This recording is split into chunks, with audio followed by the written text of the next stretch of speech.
Hi, my name is Orlando Rodriguez. Today we will be talking about LGBT. I have here with me Sydney Conrad. She is the LGBT advisor, and I also have Cherish, who is a board member and a member of LGBT. So, how are you guys doing today? Good. How are you? I'm doing great. A little tired, but surviving. Okay, Sydney, I was wondering what is your particular job in LGBT? I'm the LGBT coordinator on campus. So I run the PB Portman Pride Resource Center, which is our LGBT center, and I also work with Meyer Yang to co-direct the Warhawk Connection Center, which is our multicultural center on campus. I also serve as advisor of Impact, our LGBT student organization, and I am the chair of the Chancellor's Task Force on LGBT Issues, which is our faculty and staff committee that focuses on climate for all LGBT people on campus, students as well as faculty and staff. Okay. Now you mentioned about Impact and LGBT. Do they have the same mission goals, or are they just obviously they're two different organizations? Yes, we're definitely two different organizations. Do you want to talk about that a little bit, Cherish? Sure. I'm Cherish. I'm a Pride intern here at Career and Leadership Development, and I work with Ms. Conrad. She's my boss, basically. And I'm on the e-board for Impact, the LGBT student org on campus, as a social coordinator. I feel like Impact and the PB Portman Pride Center, their missions and what they do, it intersects a lot. We usually do some similar events, and then we collaborate and put on events together just to bring awareness about LGBT issues and to make the campus more inclusive. Okay. So we overlap on the awareness issues, but Impact tends to do more social events, and the Pride Center tends to do more educational events. Okay. Have you guys recently done events or planning events in the later future, or educational, or?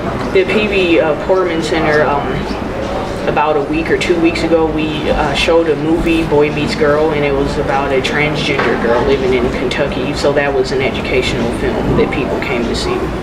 Okay. We also did a collaborative event last week with Alpha Phi Alpha fraternity for World AIDS Day, and we focused on safer sex issues, and one of our missions is around students' sexual health, and that intersects with the Alpha's mission around Project Alpha and the health and well-being of particularly African American men, but really anybody on our campus. Okay. My next question would be, what does actually LGBT stand for? LGBT stands for lesbian, gay, bisexual, and transgender, but it's a sort of umbrella acronym that includes a lot of other identities too. So for our purposes, it kind of includes all the identities around gender and sexuality that are seen as not mainstream or not normal in society. So basically everybody who's not heterosexual and who's not cisgender, or who identifies, cisgender folks identify with the gender they were assigned at birth. So everybody who doesn't fall into those two categories falls under our umbrella. Okay. What if nobody's actually in that category, like LGBT? Is there ways that heterosexual can join the organization? Definitely. Do you want to talk about that with Impact? Yeah, Impact is the LGBT and ally student org on campus. An ally is a straight identified person and a cisgender identified person that supports the LGBT community. Okay. And then they collaborate with us to just bring awareness and support us. Okay. And how can one be a member of like an ally? You can just come to the PB Portman Center for resources, or either Ms. Conrad. We can give you pamphlets with information about different events you can go to, or give you the meeting time and locations for the Impact meetings, so you can start coming and become a general member. It's really simple.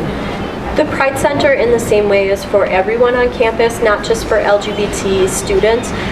It is a place that we welcome straight allies or cisgender allies, and we also really welcome anyone, because you don't need to know about LGBT people and their experiences or their issues in order to want to or need to learn about it. Everyone needs to learn about diversity in all different forms if they want to be a successful member of their society and a good employee and all those kinds of things.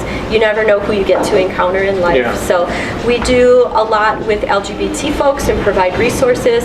We do a lot of support and education with allies, but we also do a lot of education for the campus as a whole. So most of our events, we have an educational component, and we invite professors to bring their classes. Lots of professors bring their classes or offer extra credit for events, and students just come if they're interested. And we work with folks like you all who have a project to do for a class on LGBT issues and want to interview us or want more information about particular topics. We do that a lot. Okay. Has there been any discrimination on campus towards LGBT members of LGBT or anybody that's in that category? I know recently, I believe it was either this month or the end of last month, there was a male who was attacked by these people that live in an apartment complex on Main Street, and he was called a derogatory slur, which was indicating his sexuality, and then he was attacked. So that was the most recent attack or discrimination that we've had on campus dealing with LGBT people. Okay. No, the people that are abused like that, where can they go for like resources? Like, where can they start off? I mean, it's very difficult for somebody like that to walk around on this community, just because we tend not to see that other side of that person. I mean, they're still humans. So where can one go for information or for help? I think with a violent attack like that, the first place a person needs to go is to the police department or to the hospital if someone is injured. Luckily, we've had a couple of those attacks on campus, but luckily that's not something that happens frequently on our campus. So for folks who are in that situation, I would say call 911 as soon as you can. Get the help from the police department, and our campus police are trained around LGBT identities, so they're knowledgeable about these kinds of crimes, knowledgeable about the experiences of LGBT people.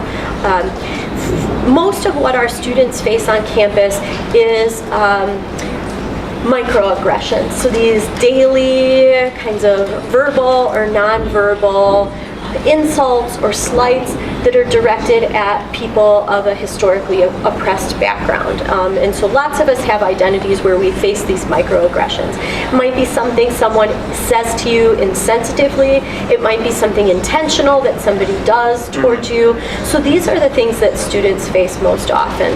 I think some of the things I would suggest for those students, I'm a great resource person for those students. The Pride Center interns are great resource people, and we're here to listen and help folks find resources.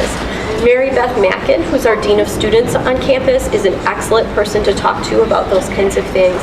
And I really encourage students to seek support, because when you deal with those microaggressions and they happen to you on a daily basis because of an identity that you have, it wears on a person. It's tiring and it depletes a person emotionally. So I think coming to a group like Impact and being surrounded by like-minded, encouraging people, getting involved in other organizations on campus, and we have lots of organizations that aren't primarily focused on LGBT people, but are welcoming and open and inclusive of LGBT folks. So getting involved in those kind of environments can really help people sort of weather that kind of thing on a daily basis, and know that even if they deal with some people who are unintentionally insensitive or who are just plain jerks, that they have a supportive group on campus, a supportive family on campus. One last question. Do you feel like people have issues identifying themselves, like who they are, especially like members of LGBT or Impact? Like, how can they resolve that? I mean, I personally have, in the past, had issues identifying who I was. So like it takes a while. So like, is it like a long process, or they just seem pretty lost? It depends on the individual person. It varies from person to person. I think for some of us who are LGBT, we've just kind of always known, you'll talk to people who say, oh, I knew since I was 2 years old, I know as long as I could remember. And for others of us, it's really a process of learning about ourselves and kind of searching, and sometimes it really helps to be around other folks and to learn about the words or the identities or the experiences that go along with the feelings we have. This isn't something that's really obvious to us. It wasn't something that was, for me as a queer person, it wasn't something that was obvious to me, like I didn't always know. And so it was a process of talking to people and getting to know people and learning about different identities, and then thinking, oh, that kind of fits with how I feel. That makes sense of things for me. So I really encourage students to, if you're comfortable, to come by the Pride Center, come by Impact and hang out. But if you're not comfortable, there's lots of places online to do research about different identities. And lots of online communities where you can talk to people and be a little bit more anonymous, not maybe have so much of the nerves associated with going into a new group. So I really encourage people to seek that out too if they're at an early stage of figuring things out. Wow, very informative. Do you have anything else to add? Like Cindy said, just come by the P.B. Corman Center if you need a resource or if you're questioning or just have questions in general, and then also come to Impact because we do talk about those issues frequently. And you guys have meetings? We just had our last meeting of this semester, but we'll be starting up again for spring semester when school goes back. So our first meeting for next semester will probably be sometime at the end of January. Well, I want to thank you guys for your time. I appreciate it. It was very informative. Thank you so much. And thank you for coming.